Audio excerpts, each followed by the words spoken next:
Hey moms, welcome to the Gather Moms podcast. My name is Kate. And I'm Rebecca. We've created this space just for you because we're both moms and we get you. Yes, we believe there truly ain't no hood like the motherhood, and we need to be in this together. We also believe we can't mom well without Jesus, so you're going to hear us talk about him too. Follow us on Facebook and Instagram at Gather Moms and make sure to hit subscribe so you don't miss a single episode. All right, mamas, let's jump in.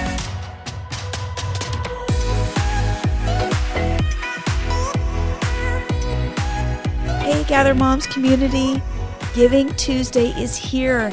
If you love Gather Moms, will you take a moment to click on the link in the show notes or go to givingtuesday.com and search for Gather Moms and make a donation? We are asking 50 moms to give $50 to help us reach our goal of $6,500 to continue to encourage and resource moms. Thank you for your generosity. Now let's jump in. Hey moms, welcome back to the Gather Moms podcast. We are so excited today to have Amy Davison with Mama Bear Apologetics with us. We had her on, was it more than a year ago? I feel like it was. But we had her on a previous episode and you guys just loved it. You just raved about it. You wanted more. And so as we're doing this Mind Your Motherhood series, we thought it was a perfect time to bring her back on, especially as we've entered the grade school, middle school. Now we're starting to talk about high school years. One of the big things of navigating this season of motherhood and the world that we live in is the issues that they're facing and these complex issues that they are having to deal with. And so we want to talk with you about that. But before we jump into that, Amy, we just want to say hello. Glad you're here. Oh, thank you so much, ladies. I love being able to come back and chat with y'all. So tell us a little about you. Tell us about what you do, your family setup. Yeah, so I work ministry-wise with Mama Bear Apologetics, which is a wonderful ministry to equip anyone who is involved in kids in any way, shape, or form to be able to understand why they believe what they believe and to articulate that to their kids so that their kids are able to communicate their faith and stand firm, whether they're in homeschool or public school. And it's just a great tactical approach to parenting and discipleship that perhaps we didn't get as kids ourselves. So It's a wonderful ministry to be a part of. And, we're here, we're part of Lake Point ourselves and have our family there. And so it's just been wonderful to connect with you ladies and be able to bless the area that we're planted in. Well, and you got to share your big news because last time you were with us, you only had 3 kids. I know. And now I've got 4 and it's so exciting. So I have 3 boys and they're teenagers. So I'm in that amazing teen boy crazy phase. And now we have a little girl, which is just whoop, whoop. phenomenal because I get to buy pink stuff. Yes. And don't get me wrong, boy clothes are cute, but I'm sorry, the girl stuff is just it's ridiculous. Yes. Oh my gosh. And there's accessories and it's so expensive. It is. And but you justify it like it's horrible. It's like, I'm going to look like trash today, but you, lady, are going to be styling. Yes, ma'am. Yes. That's awesome. We're so happy for you. I think it's amazing that God is giving you like another round of kid raising with this brand new baby girl. And just what a sweet thing for your big boys to have this little sweet thing to love on and dote on. It's been fun. And it's really neat because, they've gotten the opportunity to kind of practice a little bit of fatherliness, which is fun to see each of the boys really take on. And it's been amazing too, because, when you've got just all boys, you view the world through a boy mom lens. And now it almost happened from the moment they told us we were having a girl, your worldview shifts and you're like, oh my gosh, how is the world reaching my daughter? And it's totally different than how they're reaching boys. And so in a way, it's humbling because you realize, okay, now I even have to shift my approach. And how am I going to teach this to my girl in a way that I don't teach it to my boy in this exact way because the world is different and how it's reaching. So it's amazing too, just from that discipleship standpoint of, okay, with our kids, we do have to shift our approaches based on if we've got boys or girls, their personalities. And so it's been neat to be able to meditate on, okay, how are we going to approach this in a few years when it starts to come up? Love that. Yeah. And are you a homeschool mama?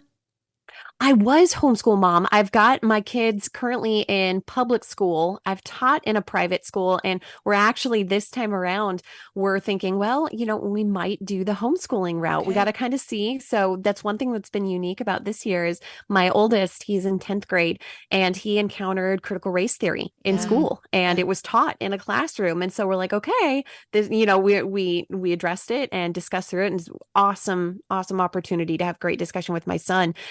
But that's something that was kind of another sort of nudge to where my husband and I are like, well, what are we going to do with Maddie now? Are Yeah. we going to do homeschooling? So we'll see. I feel like what you are saying is where a lot of parents are, Mhm. where Yeah. we're just you're constantly evolving, evaluating because of the way things are evolving.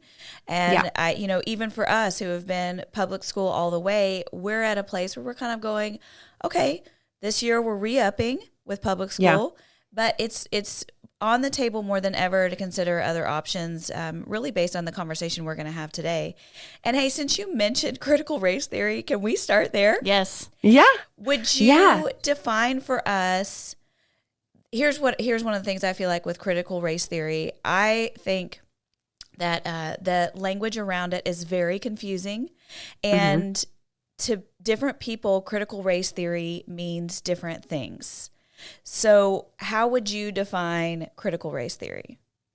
I am bringing up his slides right now. So Okay. yeah, it was one thing that I knew was going to come down the pipe eventually, but I wasn't expecting it day 3 of school. I was like, Yes. really? My son had come home and he was like, "Hey mom, guess what we learned?" And it was an English class. Guess what we learned in English? And I'm thinking, he's going to be reading Shakespeare or having to write poetry and that sort of thing. And then he goes, "No, we learned critical race theory." And I'm like, "Oh, seriously?" It was one of those things that we Wow. hadn't had an overt discussion about yet. And so that was one of those to where we always encourage moms to be both proactive and reactive because you're not always going to catch everything. So this was a moment where I got to be reactive. Okay. And I think with us as moms, our first impulse is to be like, that's it, Swedish convent or super conservative homeschool. That's where we're going. And so I just, okay, well, what was discussed? And I took a day to really formulate how I wanted to approach this because especially with teens, if you come out the gate guns blazing, you can potentially scare them off. Mhm. Yeah. And so I wanted to thoughtfully engage. And what was amazing is there were slides that the teacher had provided. So my son was like, "Oh, here's the slides." I'm like, "Great, can you text those to me? I'd love to Awesome. read over them." And so I was able to look over the slides. And what I would encourage is parents, if you are in this situation where something like this is encountered in the classroom, what you can do is reach out to your local ISD office. They have a curriculum advisor that's right there. And you can ask, "Hey, this subject is being taught in class. I would love to know what perspective this subject is being taught from." Wow, that's Because good. if we are just teaching it from a worldview perspective, like, hey, this is what some people believe, this is why they believe what they believe, I am all for that because Yeah. that's good critical thinking. Yeah. If you're able to are the kids being able to freely engage and debate the pros and cons of what's being taught? I got no problem. However, if it's being taught from a no, this is true, this is what you have to accept and promote, Right. then okay, then we have problems because now we're not allowing thought, we're not allowing critical evaluation, and we're forcing kids to embrace an ideology that is completely counter to Mhm. scripture. Yeah. Mhm. So reach out to your ISD office and then reach out to the teacher themselves and be overly gracious. I mean, Yes. because you can never interpret tone on an email, right? And so if you can go in and be like, "Hey, my son's in your class. He mentioned that this was being taught. Can you just tell me a little more about what you're teaching? What are your resources that you're using, the books that you're promoting, and why is this subject being caught? Or taught. I would just love to know. Thanks so much. If you want to call, here's my cell phone number." I That's mean, great. just be over gushing with grace because Amy, you don't. this is so practical and so good. So good. Thank you. Yes. Yes. Yes. Good. And it was one of those things to where if we come out and are just like, "Oh my gosh, this is wrong. How dare you teach this?" What you do is you close down a relationship Mhm. opportunity. And Yeah. what was amazing is the teacher reached out. We were able to chat on the phone, which was great. And what it was is her curriculum, they are reading books like the Holocaust memoir Night. They're reading Frankenstein. Antigone. There were a couple other books, and it all has to deal with justice and improper bias. And so what she had done is she just Googled, how do I teach justice? And of course, this is what came up. So it wasn't a nefarious thing. She was just trying to best teach justice. So, okay, no harm, no foul. Wow. So it's one of those to where, man, if I had freaked out, like Right. initial impulse, right? I would have totally overblown the situation and I would have closed down a relationship with that teacher. I would have been the crazy Christian mom, Nobody wants to be that mom. No, we don't need any more of And that. yeah. And so, okay, so that's practical tips on what to do. Love. And then how we did it with my son, which I can even send you these slides if you want. Oh, yeah, So we can include those in we the just show went notes. slide Yeah. by slide and Okay. evaluated the truth claims in the slide. So here we go. An introduction to social justice. And the definition they give is achieving justice for all in terms of personal liberties, opportunities, and distribution of wealth across society. So that's how it was described. And it's like, okay, so, but wait, how do we get this term justice? And how is that achieved? Because if we're having the same end point for each person, the same ending, so think of it like a race, equality is everybody starts at the same point at the race, and then boom, the gun goes off and everybody runs. There's going to be winners, there's going to be losers, but everybody had the equal starting point. And then you have equity. Equity is equal result. So that means it doesn't matter if you finished first or you finished last, everybody gets a trophy. Everybody gets the pizza party. That's equity. So there's a difference there. So we were able to discuss that wait a second, if we're going to achieve this implicit understanding of what justice is, which is an equal result, that's actually going to require the infringement of other people's rights. Because then now my money is going to have to go towards somebody else who potentially is choosing not to work or whatever the situation may be. And so we were able to discuss this just point by point to where like distribution of wealth across society. I was like, Jake, what is that? And he was like, well, wait a second, isn't that socialism? I'm like, yeah. So we were able to talk about socialism, communism, and even here, what I really want to point out is their definition of bias. So under critical race theory, you don't have right and wrong. You have this understanding of bias, which is a tendency to favor a certain thing, person, or an idea compared to another. So what this does is completely obliterates the idea of objective truth, because now truth does not exist. You just have your bias. Wow. And what that means is now everybody's bias is on equal footing, and whoever is most oppressed, well, that's the one who's now right. But again, we now have to ask, okay, what is oppression? And so this was just a great opportunity for us to discuss, wait a second, how do we know that social justice is true? Because technically, by this definition, it's really just a bias. Yeah. And so does that mean we should accept it as objectively true? Absolutely not. And so just being able, and there's tons more, like I mean, there's so many definitions on what describes prejudice and discrimination. And so we just went point by point and had just an open discussion, and he's been able to chat with kids at school about it too. Cool. And so it was a great learning opportunity. So I'd love to ask you, because when I first heard about critical race theory, the context I heard it in was, hey, we need to relook at how we're teaching our kids about the history of America and how things happened. Because essentially what we were teaching in the classrooms, was, I don't know a better term for it, but the whitewashed version of what happened. So when I first heard about critical race theory, it was like, hey, let's make an effort to make sure that the perspective that we're telling our kids about what happened in the United States actually includes the Black perspective, and not just that, it was these white educators that wrote these textbooks. So for me, when I first heard that, I was like, okay, well, that makes sense to an extent. But then it seems like maybe, I don't think that's the full definition of what's happening with critical race theory. And then it has seemed like it's evolved into this nefarious thing. Right. And so I think what you touched on perfectly encapsulates kind of this bait and switch that happened, because like you were saying, okay, we need to teach the Black perspective. 100%. We should teach that. But there was this hyper overcorrection to where, yes, some of history, may have been only the good side was presented, or only the noble aspirations, whereas maybe the wrong decision making or abusive tactics were glossed over or ignored. So we would want those to be incorporated so that way we could see the different sides. But what critical race theory does is it actually hyper focuses on the negative and actually elevates this false worldview of everything is racist and every system of authority is inherently racist, especially if it's headed up by white men specifically. I'm just going to say right now, if you're hearing a little bit of whining, I've got my newborn in the background. She's a little unhappy, but my babysitter has her. So just in case you're hearing the fussing, that's what that is. We love it. That is welcome. It makes my heart so happy. Yeah. I know, right? Like if you could see my shirt right now, you'd see spit up, and yeah, we keep it real here at the Gather Moms podcast. Exactly, that's right. Exactly. So what critical race theory does is it's actually a false worldview to where the sin of the world is essentially being white. That is the ultimate sin. There's this standard of oppression called intersectionality, and however many boxes you tick is how oppressed you are, which means how elevated you need to become. And the only way to achieve salvation is essentially to achieve forgiveness or get forgiveness from an African American person. So if you and there's a great resource if you're interested in studying this more. It's called the Center for Biblical Unity. It's run by Krista Brauntrager and Monique Duson. I'll get the link out to y'all.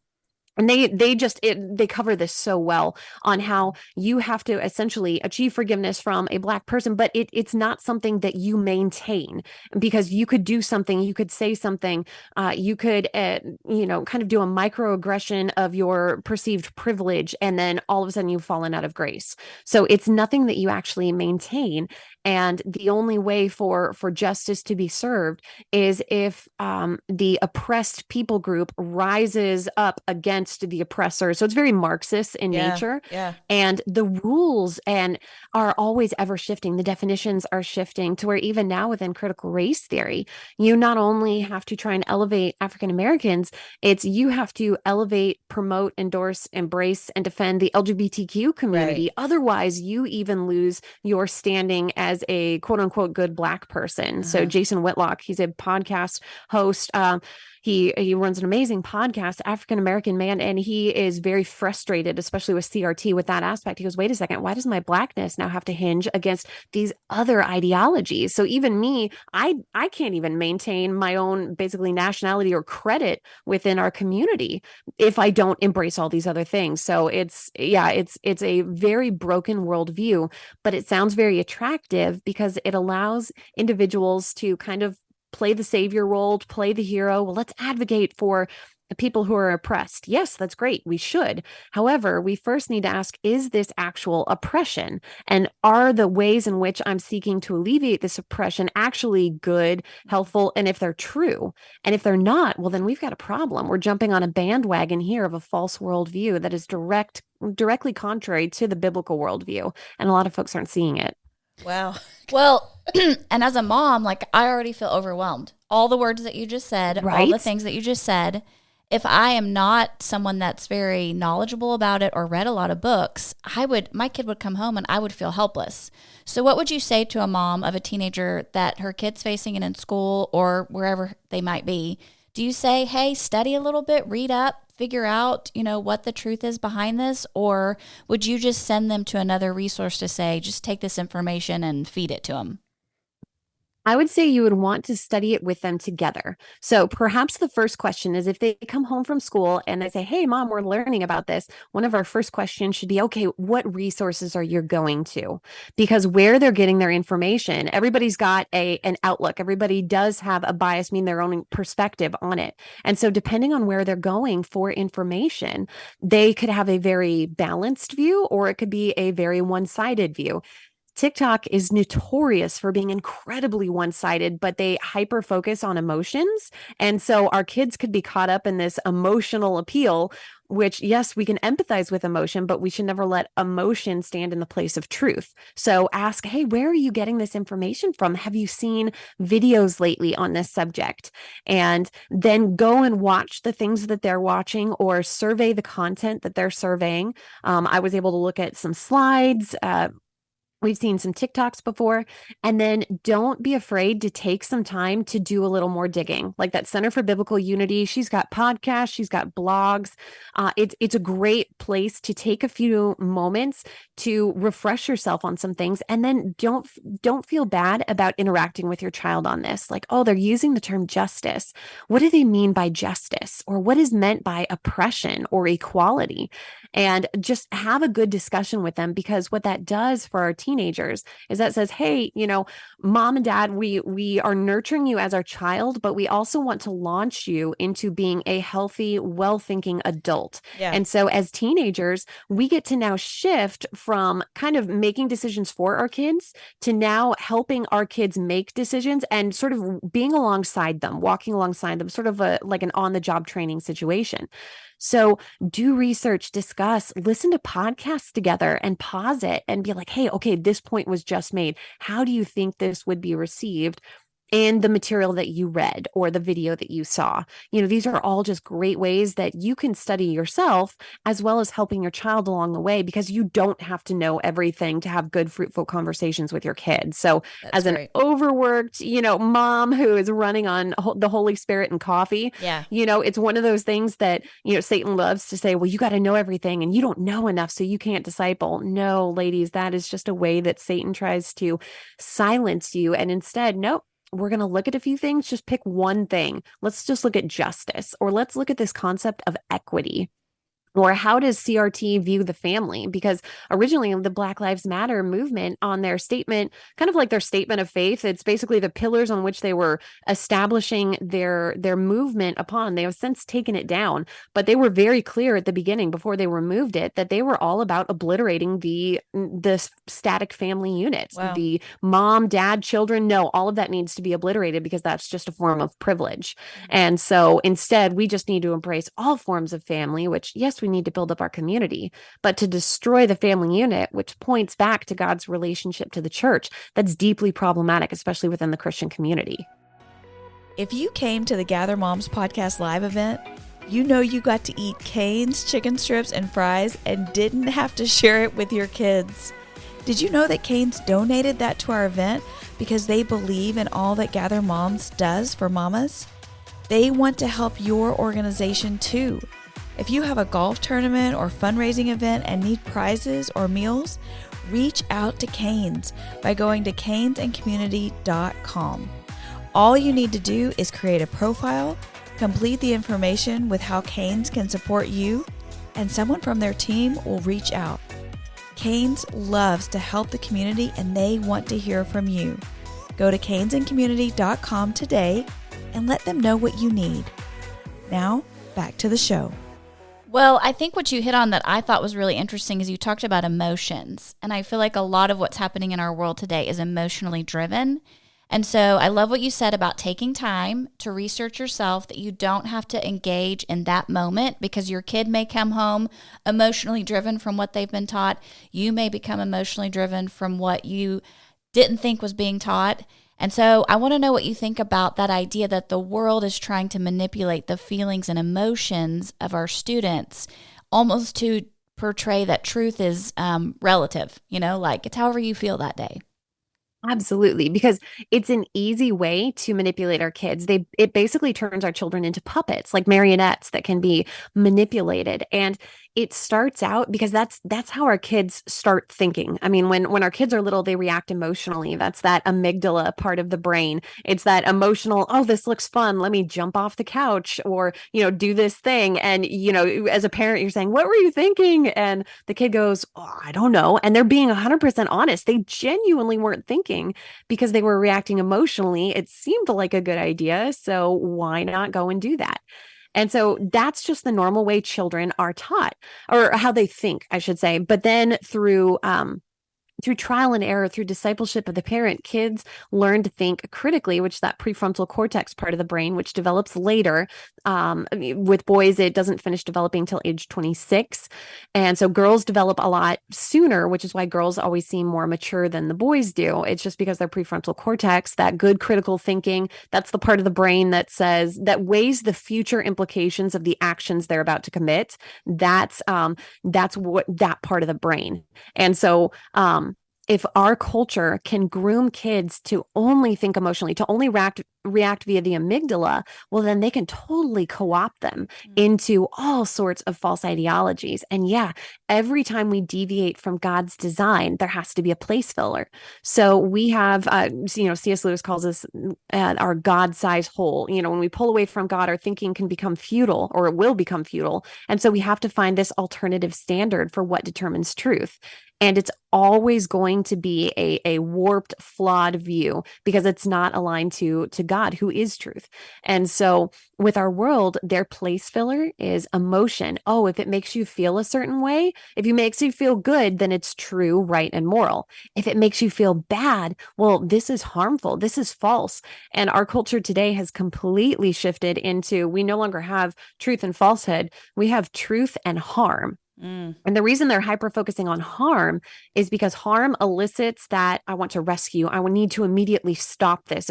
If something is hurting or harming you, I mean, we parents know this. We want to rush in and alleviate that pain. However, if we don't have a proper understanding of what harm actually is, well, then we could stop something that's actually good. I mean, doctors will do procedures that hurt like crazy, but the pain is necessary for us to actually be healed in the end. Yeah. However, with false worldviews that hyper focus on this false determining of what harm is, well, then we can actually not only silence the Holy Spirit, we can encourage kids to walk away from God because something doesn't affirm their feelings.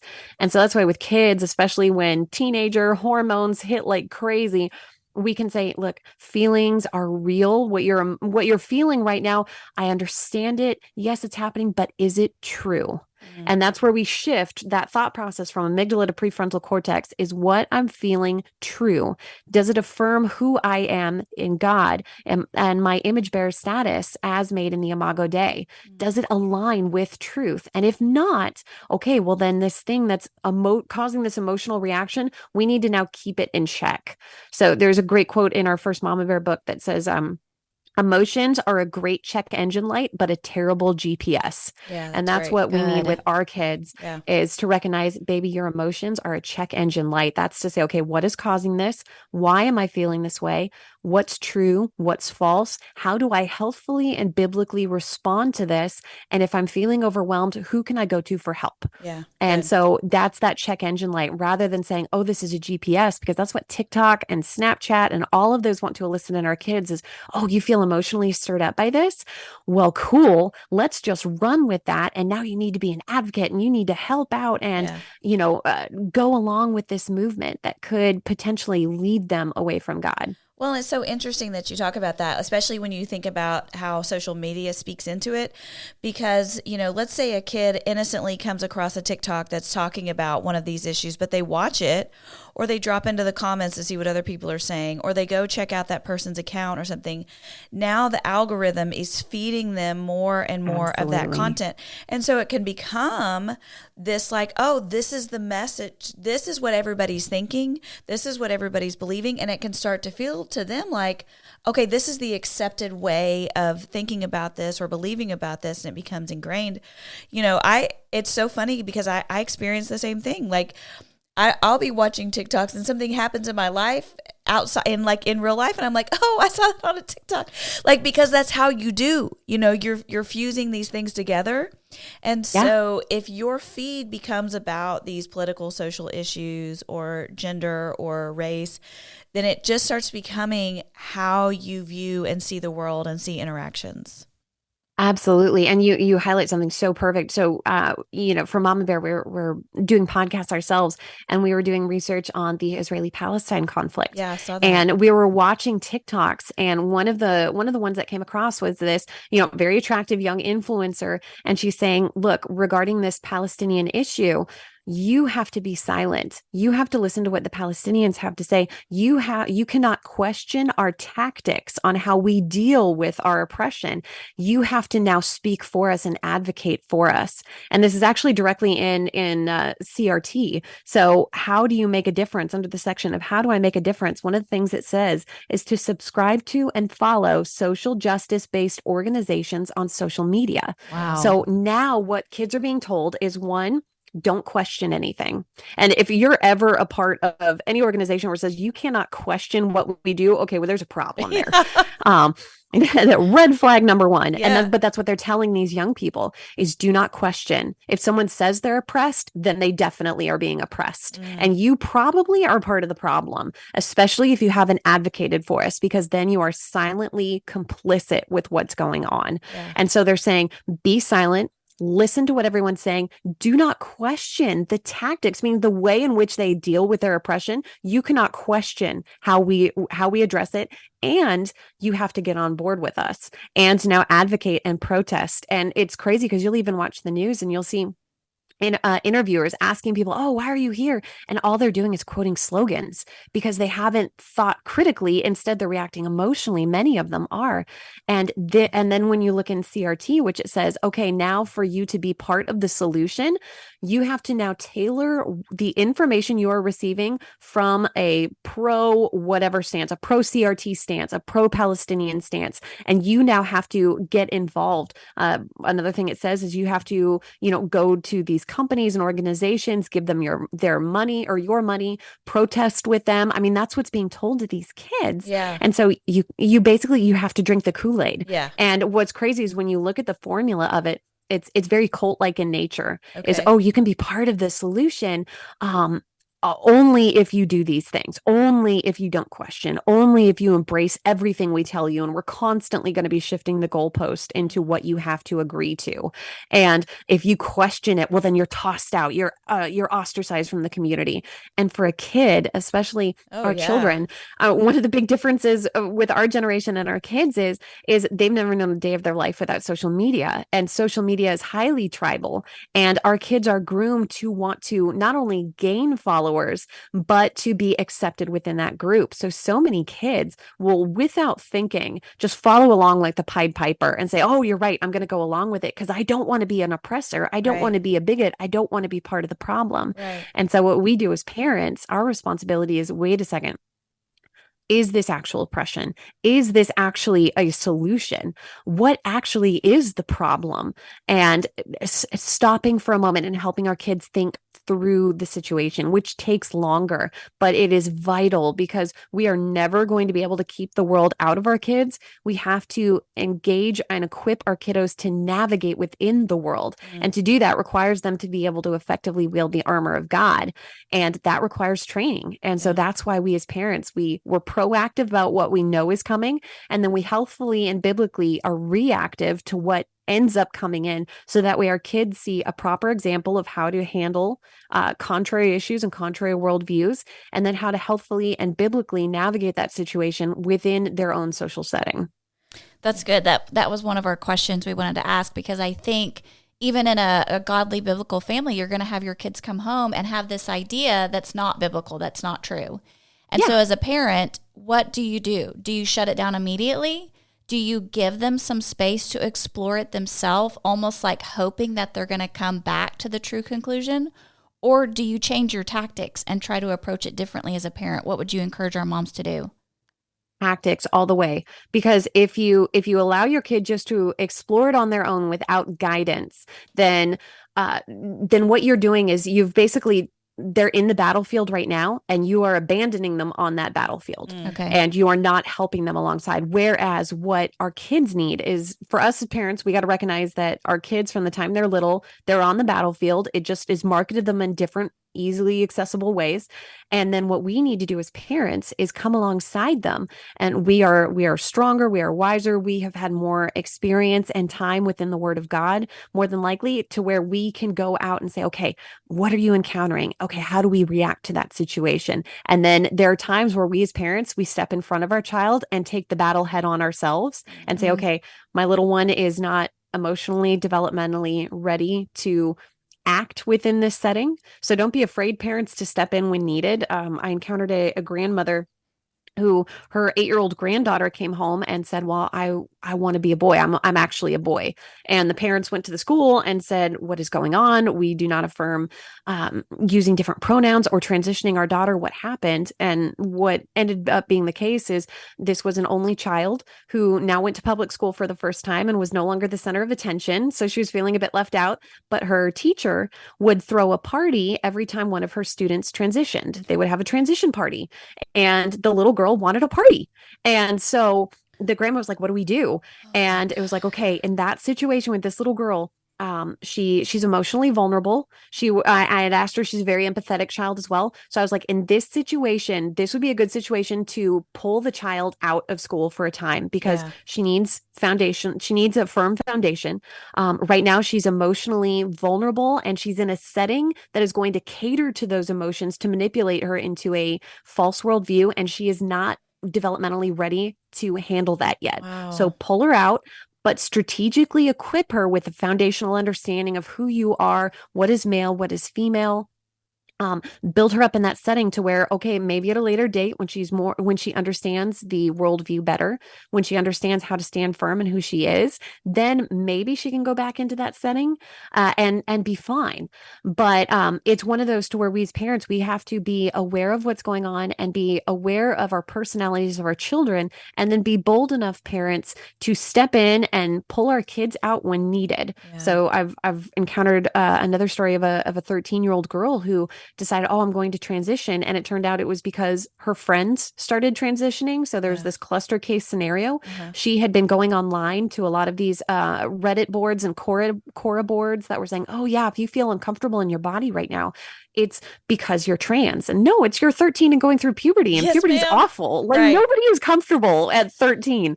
But the argument sounded good to her. So her mom had to not only pull her out of school, but she also had to remove the phone because the girl was going on to and just immersing herself in this culture. Right. And within a matter of weeks, the girl snapped out of it, and she was like, oh, you know what, I completely got pulled into this, and no, I'm not actually a boy. I understand that I'm a girl. But she was just caught into the trend and what's popular and what was affirming her feelings and making her feel special and unique, because our kids, they want to stand out, but they're competing against the world. And so it's very difficult to stand out when you've got a cell phone that connects you to billions of people. So you have to now go to extreme lengths to stand out. And so we not only interact with the ideology at play with our kids who are encountering it and who are good enough at reasoning the truth and the falsehood, but we also need to be bold enough as parents to exert our parental rights on protecting our children and saying, okay, baby, I love you, but right now you're in a situation that you're in over your head, you're struggling, and me as a parent, I got to pull you out. We will revisit this later. I loved how you mentioned earlier about how every year you revisit, okay, am I going to homeschool this year? Great approach. It's no, for this season right now, we're going to pull out. We're going to focus on this more. We're going to help you. Maybe there needs to be some counseling for some emotional struggles. And being able to be bold enough to do that as parents. Don't let the world strip you of your parental rights. You can step in and protect your children because God gave you your children to disciple and shepherd. He did not give your children to the government. Okay. Yes, ma'am. Oh, girl, say yeah. it. Yes. Get it. Wow, well Get done. it. No, I think that's good. I think that is so helpful for us to remember that exactly God gave me these children, and I don't need to surrender my rights to this ever-changing world. I just hate it for our kiddos. This is not something we had to deal with as kids. Right? I wasn't having to make a decision about if I was a boy or a girl, or if I was developmentally, I think people understood we don't need to be making those decisions. That's right. Now. And now it's like the adults in the world are advocating to even help these children make these decisions. It just is it's so hard. I think when we think about the major issues facing our kids right now and how we help navigate them, we hit race right out of the gate. That's a huge one. And then we've just kind of bopped in here on gender and, sexual, what do we call it? Preference. And, I have a Caleb and his friend group has somebody who's, considering what she is or whatever. And so I was just asking him, how do you navigate it? And he said, I had a conversation with her and told her that I don't agree, but that it doesn't mean that I can't. We can't be I can't be friendly with her. I can't be nice to her. And so he's having to navigate things. I just hate for him to even have to be having these conversations. But I was proud of him. But I think it's just then when it gets down to the nuts and bolts, then when she starts putting in the group chat, oh, I'm interested in this girl. That is the piece where it starts getting really tricky as his mom monitoring his texts. And then for him of how he even responds to, and he really just kind of lays out on it, but it's not like you're like, yay, we're so excited. So great for you to have this opportunity. Yeah. Yeah. No, and it is hard because, all of these things, that biological reality of male and female, that was taken for granted. And now our kids are being coaxed into this, from toddlers. And I love Pastor Josh's last sermon just last week, because this is something that we've seen for years. This is a worldview objective. Yeah. The goal is to destroy any evidence to the existence of God. And one of the loudest testimonies of that is in our body. It's our very existence. Yeah. So of course we have to destroy that. Because what that does is when we can remove God, well, then we can set ourselves up as idols, and our feelings now become the filter for scripture, for truth, for worldview. And if it doesn't affirm our feelings, well, then we can toss it out. And it's this false idol to utterly warp and corrupt this next generation. And, if we as parents don't speak up and disciple our kids, I mean, just like we see in Judges too, in one generation, they will fall away. And that's why in Deuteronomy 4:10, God commands his people. He goes, train up your children in the way they should go, and they will follow after me. Well, this train up is the word lemad, which means training with the implication that it will be put into use. And it was a tactical phrase. It was used every time the Israelites went into battle, is they were supposed to, and it was two parts, is they were supposed to be in complete reverence to God, because if you're not following God's command, you're just telling him to keep up with you. It's probably not going to go well. Mm-hmm. So you have to be in complete submission to God.